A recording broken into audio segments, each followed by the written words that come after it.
In today's video, I'm going to teach you how to set up Payload with Supabase. Start by opening your Supabase dashboard in your browser. Once you're in, head to the projects area. If you don't have a project yet, create a new one and let Supabase provision it for you. If you already have a project you want to use, simply select that existing project to continue.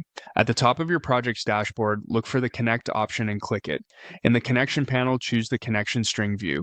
Make sure the type is set to URI, not any other format. This gives you a single standardized connection string you can use in applications. You'll see a code like URI value. Copy it now. Treat the string like a password because it contains credentials for your database. Keep it private and don't share it publicly.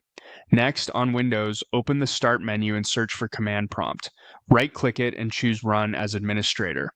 Running with admin permissions helps avoid permission issues while installing dependencies or writing files. With the command prompt open, paste the connection string somewhere safe for quick access during setup. If you paste it in the terminal, do not press enter unless you're intentionally running a command that expects it. The key here is just to have the URI handy for when your app needs it later. Now we'll scaffold a new payload project.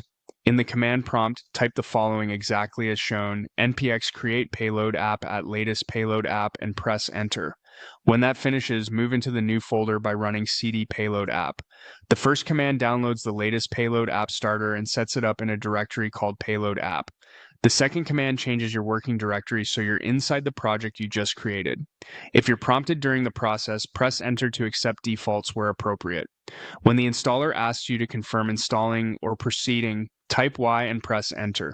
The setup may take a moment as it installs dependencies and prepares the project. Be patient and let it complete. If your terminal shows any prompts, respond as instructed and allow the installer to finish. That's it. You've opened your Supabase project, grabbed the URI connection string, prepared your terminal with admin rights, and created a fresh payload app you can connect to your database. Keep your connection string secure and you'll be ready to plug it into your app's configuration when prompted. Thanks for watching and follow along for the next steps in building with Payload and Supabase.